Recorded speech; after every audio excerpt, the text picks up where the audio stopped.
আসসালামু আলাইকুম প্রিয় শিক্ষার্থী বন্ধুরা। আজকে আমরা তোমাদের নবম দশম শ্রেণীর সবথেকে গুরুত্বপূর্ণ এবং তোমাদের কাছে সবথেকে জটিল একটা অধ্যায়, তোমাদের কাছে মনে হয় অবশ্য জটিল অধ্যায় না, সে অধ্যায়ের সূত্রগুলো মুখস্থ করাটাই আমাদের জন্য সবথেকে কঠিন বিষয়। তো আশা করি তোমরা বুঝে গেছো যে কোন অধ্যায়ের কথা বলতেছি। আজকে আমরা ত্রিকোণমিতির জটিল সূত্রগুলাকে খুব সহজে মুখস্থ না করে কিভাবে বুঝে বুঝে সমাধান করতে পারি সেই বিষয়টা নিয়ে আলোচনা করব। আমরা কোনো কিছুই মুখস্থ করব না। শুধু ত্রিকোণমিতি না, ত্রিকোণমিতি বলো, বীজগাণিতিক রাশি বলো, পরিমিতি বলো, এত এত সূত্র মুখস্থ করার সময় নেই আমাদের, আমরা মুখস্থ করব না। আমরা কিভাবে শর্টকাটে কিভাবে সহজভাবে সূত্রগুলোকে মনে রাখতে পারি সেটাই আজকে আমি তোমাদের সাথে আলোচনা করব। আমরা 5 মিনিটে আমরা ত্রিকোণমিতির সকল সূত্রকে সমাধান করার চেষ্টা করব এবং কি মনে রাখার একটা চেষ্টা করব। দেখো তার জন্য আমরা কি করে রাখছি, একটা ষড়ভুজ অঙ্কন করে রাখছি। কি একটা ষড়ভুজ অঙ্কন করে রাখছি। আর আমরা জানি কি ত্রিকোণমিতির কয়টা ত্রিকোণমিতিক অনুপাত আছে আমাদের, আমরা জানি যে ত্রিকোণমিতির 6টা অনুপাত। আমরা 6টা অনুপাতকে একটা ষড়ভুজের মাধ্যমে প্রকাশ করব এবং একটা ষড়ভুজের মাধ্যমে প্রকাশ করার পরে আমরা ত্রিকোণমিতির সকল সূত্রকে এই একটি ষড়ভুজের মাধ্যমে আমরা মনে রাখতে পারি। কিভাবে মনে রাখতে পারি সেটা এখন আলোচনা করব। চলো তাহলে শুরু করি। দেখো আমরা একটা ষড়ভুজ অঙ্কন করে রাখছি, এখানে আমরা কিছু আমাদের 6টা ত্রিকোণমিতিক অনুপাতকে লিখে নিব। তাহলে আমরা প্রথমে লিখব tan থিটা, তারপরে লিখবো আমরা sin থিটা, আর এখানে লিখবো আমরা cos থিটা। সবাই এইভাবে একটা ষড়ভুজ অঙ্কন করবা, এভাবে লিখবা। এখানে লিখবা তোমরা cot থিটা, তারপরে লিখবা তোমরা এখানে cosec theta, COSEC cosec theta, তারপরে এখানে লিখবো আমরা sec থিটা। দেখো আমরা ত্রিকোণমিতিক অনুপাত জানি কয়টা, 6টা। ষড়ভুজ আমরা কোন করছি, 6টা বিন্দুতে 6টা ত্রিকোণমিতিক অনুপাতকে বসিয়ে দিলাম বা স্থাপন করে নিলাম। এখন এই যে মাঝখানের বিন্দুটাতে আমরা অন ধরে নিব, মাঝখানের বিন্দুটাতে আমরা একটা অন লিখে নিব। তাহলে মাঝখানের বিন্দুতে লিখলাম কত, 1। এখন এই যে লিখলাম, এই লেখাতে আমাদের সকল সূত্র হয়ে গেছে। এখন তোমরা কিভাবে হয় সেটাই দেখতে পারবা। দেখো তাহলে আমরা যদি লিখি tan থিটা, যেহেতু tan থিটা প্রথমে লিখছি, তো tan থিটা ইকুয়াল টু, দেখো মাঝখানে কি ছিল, মাঝখানে 1। এই রেখা বরাবর, এই রেখা বরাবর, এই রেখা বরাবর tan থিটা ব্যতীত আরো দুইটা উপাদান আছে। কি কি আছে, দুইটা পদ আছে, একটা 1 একটা cot থিটা। তো তাহলে কি হবে, 1/cot থিটা।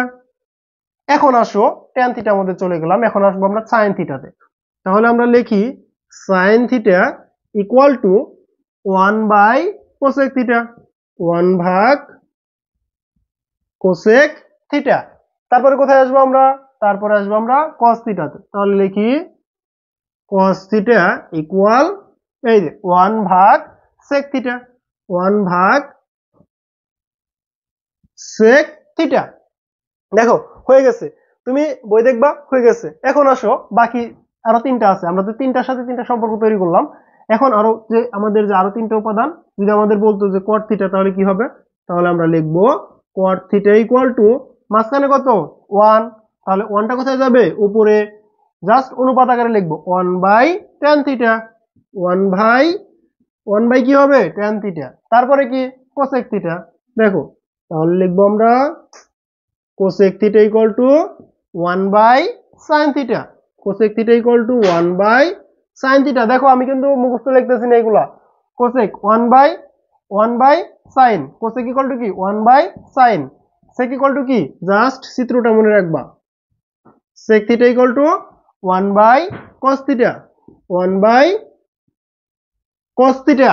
দেখো আমাদের ত্রিকোণমিতিক অনুপাত 6টা, একটার সাথে আরেকটার কিভাবে সম্পর্কিত আমরা অঙ্কন করে ফেললাম। আরো ত্রিকোণমিতিক অনুপাতের সূত্র আছে, জাস্ট এগুলাই শেষ না, আমরা আরো পড়বো। তো তোমাদের যদি এগুলো ভালো লেগে থাকে অবশ্যই তোমরা চ্যানেলটা সাবস্ক্রাইব করে রাখো এরকম আরো ভিডিও পেতে। তারপরে দেখো আমরা এখন tan থিটার সাথে sin এবং cos এর সম্পর্ক তৈরি করব। কি করব, tan থিটার সাথে sin এবং cos এর সম্পর্ক তৈরি করব। তাহলে আমরা কি লিখতে পারি, দেখো আমরা লিখতে পারি tan থিটা ইকুয়াল টু, আমরা দেখো আমাদের পাশে যে থাকে, আমাদের কাছে যে থাকে, আমাদের আশেপাশে যারা থাকে তাদেরকে কি করি আমরা সবসময় প্রায়োরিটি লিস্টে উপরে রাখার চেষ্টা করি। তো আমাদের এখানে পাশে কে আছে? পাশে আছে সাইন। 10 এর পাশে কে? সাইন। দূরে কে? কস। তাহলে আমরা লিখতে পারি sine theta by cos theta. Sine theta by cos theta. এখন যদি বলি না আমি ভাই ট্যান নিব না, আমি কি নিব? কট নিব, অথবা আমি ট্যান নিব, ঠিক আছে, কিন্তু আমি সাইন কস নিব না, আমি সেক কোসেক নিব, তাহলে কি সেম জিনিস। তাহলে কি হবে? ট্যান থিটা ইকুয়াল টু কাছে কে? সেক। তাহলে কি হবে? সেক থিটা বাই দূরে কে? দূরে কে? কোসেক। দূরে কে? Cosec theta. শেষ। এখন বললাম যে না ভাই আমি তো এখন ট্যান নিব না, আমি কি নিব তাহলে? আমি এখন কট থিটাকে নিব। তাহলে আমি কট থিটাকে রাখি। কট থিটা ইকুয়াল টু, দেখো কত সহজে আমরা সূত্রগুলো মনে রাখতে পারতেছি। তাহলে কট থিটা ইকুয়াল টু কি? কাছে কে? কস। তাহলে কস কোথায়? কস আমাদের প্রায়োরিটি লিস্টে থাকবে কোথায়? উপরে। কাছে যেহেতু, আমার কাছের জনকে আমি সবসময় উপরে রাখবো, দূরের জনকে কি করব? একটু নিচে রাখবো, মানে প্রায়োরিটি লিস্টে একটু দূরে থাকবে সে। তার মানে কি? Sine theta. এখন বললাম যে না আমি সাইন আর কস নিব না, আমি সেক আর কোসেকের সাথে সম্পর্ক তৈরি করব। কার? কটের। তাহলে আমরা কি লিখবো? Cot theta equal to, cot theta equal to cosec by cosec theta by cosec theta by sec theta. দেখো আমি এখানে যে 10টা সূত্র লিখছি, আমি কি কোনো সূত্র এখানে মুখস্থ বিদ্যা লিখছি? না। তোমাদের কি মুখস্থ মনে হচ্ছে? না। তোমরা কি করবে? জাস্ট এই ষড়ভুজটা মনে রাখবে।